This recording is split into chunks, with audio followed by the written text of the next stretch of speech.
تو نبی پاک علیہ الصلاۃ والسلام کا ہر صحابی کسی نہ کسی شان اور فضیلت کے اعتبار سے یکتا نظر آتا ہے۔ حضرت ابو بکر صدیق کو دیکھا جائے تو صدیق ہونے میں اور سچا ہونے میں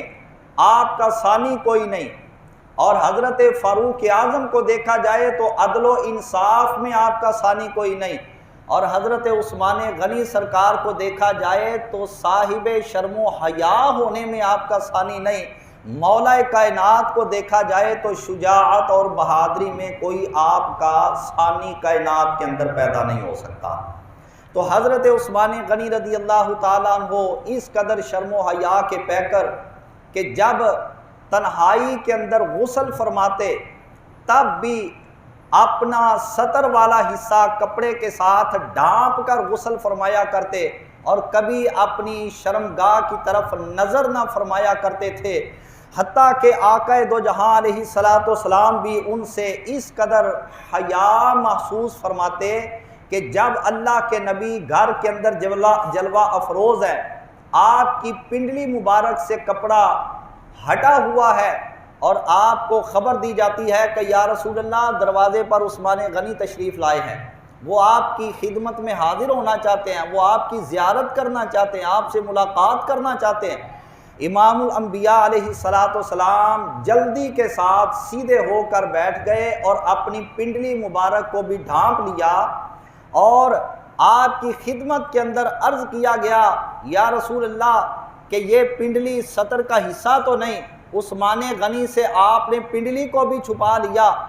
آقا دو جہاں علیہ السلام نے فرمایا کہ اس بندے سے میں حیا کیوں نہ کروں جس سے اللہ کے نوری فرشتے بھی حیا کیا کرتے ہیں۔ تو حضرت عثمان غنی رضی اللہ تعالیٰ عنہ اس قدر شرم و حیا کے پیکر، امام الانبیاء علیہ الصلاۃ والسلام نے فرمایا کائنات والو سنو، اشد امتی حیاء عثمان بن عفان، میری امت کے اندر شرم و حیا کے اعلیٰ مرتبے پر فائز اگر کسی نے کسی کو دیکھنا ہو تو وہ میرے عثمان ابن عفان کو دیکھ لیا کرے۔ اور ایک حدیث پاک میں آتا ہے عثمان احیا و اکرمھا، حضور نے فرمایا کہ میری امت کے اندر سب سے زیادہ شرم و حیا کا مالک اور عزت والا بندہ اگر کسی نے دیکھنا ہو تو وہ عثمان غنی کی زیارت کر لیا کرے۔ حضرت ابو ہریرہ رضی اللہ تعالی عنہ امام الانبیاء صلی اللہ علیہ وسلم کا فرمان شرم و حیا سے متعلق بیان کرتے ہوئے فرماتے ہیں، آقا نامدار صلی اللہ علیہ وسلم نے فرمایا الحیاء من الایمان والایمان فی الجنۃ والبذاء من الجفاء والجفاء فی النار۔ میرے آقا نے فرمایا کہ یاد رکھو حیا ایمان کا حصہ ہے، حیا ایمان کی جز ہے، اور ایمان ایک ایسی صفت ہے جس بندے کے اندر ہوگی اللہ رب العالمین اس کا ٹھکانہ جنت کو بنا دے گا۔ اور اس کے بعد میرے آقا نے فرمایا بے حیائی اور بے شرمی یہ جفا کا حصہ ہے، یہ جفا کا جز ہے، اور یہ سراسر زیادتی اور ظلم اور جفا ہے، اور جس بندے کے اندر بے حیائی پائی جائے گی میرے آقا نے فرمایا وہ بندہ جہنم کے اندر ڈال دیا جائے گا۔ حدیث پاک کے پہلے حصے کے اندر حضور نے فرمایا حیا ایمان کا حصہ،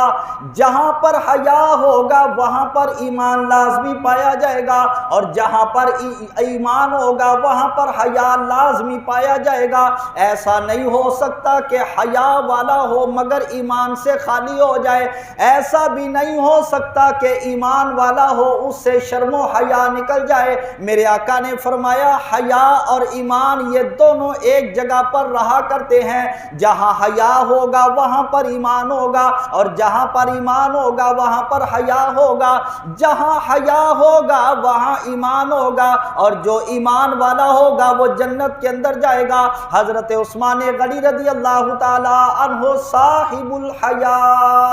آپ شرم و حیا کے پیکر، فرمان مصطفیٰ کے مطابق آپ کے اندر شرم و حیا والی صفت بدرجہ اتم موجود تھی۔ آپ شرم و حیا کے پیکر اور مالک تھے۔ جو شرم و حیا والا وہ صاحب ایمان، آپ کے اندر ایمان بھی اس فرمان مصطفیٰ سے ثابت ہو گیا۔ اور میرے آقا نے فرمایا جو مومن ہوگا وہ جنت کے اندر جائے گا۔ جب حیا نے بتا دیا کہ عثمان غنی کے اندر ایمان موجود ہے، حضور نے فرمایا ایمان والا جنت کے اندر چلا جائے گا، تو نتیجہ یہ نکلا کہ حضرت عثمان غنی رضی اللہ تعالی عنہ بروز قیامت جب فیصلہ ہوگا تو آپ کو جنت میں داخل فرما دیا جائے گا۔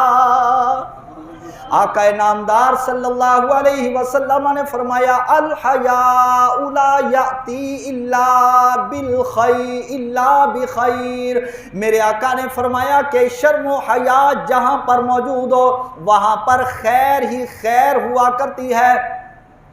حیا جتنا زیادہ ہوتا جائے گا خیر اتنی زیادہ ہوتی جائے گی، حیا جتنا بڑھتا جائے گا خیر اتنی بڑھتی چلی جائے گی۔ ایسا نہیں ہو سکتا کہ حیا زیادہ بڑھ جائے اس کی وجہ سے خیر کے اندر کوئی کمی آ جائے، نہ ایسا نہیں ہو سکتا۔ حیا زیادہ ہوگا خیر زیادہ ہوگی، حیا زیادہ ہوگا خیر کے اندر اضافہ ہوگا۔ اور فرمایا الحیاء خیر کلہ، شرم و حیا یہ سارے کا سارا بندے کو سراپا بھلائی بنا دیا کرتا ہے۔ نبی پاک صلی اللہ تعالی علیہ وسلم نے شرم و حیا کی اس قدر صفت بیان فرمائی۔ میرے آقا نے فرمایا کہ حیا تو بھلائی کے اندر اضافہ فرماتا ہے، پھر کیا مقام و مرتبہ حضرت عثمان غنی رضی اللہ تعالی عنہ کا کہ جن کو پیکر شرم و حیا کہا جاتا ہے، جب وہ شرم و حیا کے پیکر بن گئے اب ان کے ساتھ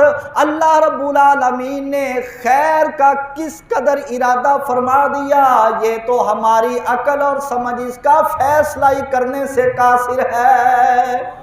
آقا دو جہاں علیہ السلام نے فرمایا سنو لکل دین خلوقا وخلق الاسلام الحیاء، ہر دین کی ایک امتیازی خصوصیت ہوا کرتی ہے، ہر دین کی ایک خاص علامت اور خاص صفت ہوا کرتی ہے۔ میرے آقا نے فرمایا کہ دین اسلام کی خاص صفت جو ہے وہ حیا کو بنا دیا گیا۔ حضرت عثمان غنی رضی اللہ تعالی عنہ کے بارے حدیث پاک میں آتا ہے، نبی پاک علیہ السلام نے فرمایا اذا مات عثمان بکت علیہ السماوات والارض، جب عثمان غنی کی شہادت ہو جائے گی ان کی شہادت پر اللہ تعالیٰ کا آسمان بھی آنسو بہائے گا اور رب تعالیٰ کی زمین بھی رویا کرے گی۔ آسمان بھی آنسو بہائے گا، زمین بھی روئے گی کہ مولا اتنا شرم و حیا کا پیکر، اتنا سخی بندہ، اتنا غنی بندہ وہ آج دنیا سے رخصت ہو گیا۔ یہ الگ بات ہے کہ یہ اپنا اپنا مقدر ہوتا ہے۔ بعض بندے ایسے ہوتے ہیں کہ جن کی وفات پر آسمان بھی روتا ہے، زمین بھی روتی ہے، اور بعض بندے ایسے ہوتے ہیں کہ ان کی وفات پر زمین بھی خوشیاں مناتی ہے، آسمان بھی شکر کا کلمہ پڑھتا ہے۔ بعض لوگ ایسے بھی ہوتے ہیں کیونکہ دنیا میں ہر قسم کا بندہ موجود ہے۔ تو حضرت عثمان غنی رضی اللہ تعالیٰ عنہ کا شمار ان لوگوں میں ہوتا ہے۔ میرے آقا نے فرمایا کہ جس دن میرا عثمان شہید ہوگا آسمان بھی روئے گا، زمین بھی روئے گی۔ زمین اس واسطے روئے گی کہ مولا تیرے اس پاک بندے کے قدموں کو بوسے دینے کا مجھے شرف ملا کرتا تھا، آج کے دن سے میں اس سے محروم کر دی جاؤں گی۔ اور آسمان اس واسطے روئے گا کہ مولا تیرے مقرب بندے کی زیارت کیا کرتا تھا، اب اس کی زیارت سے محروم ہو جاؤں گا۔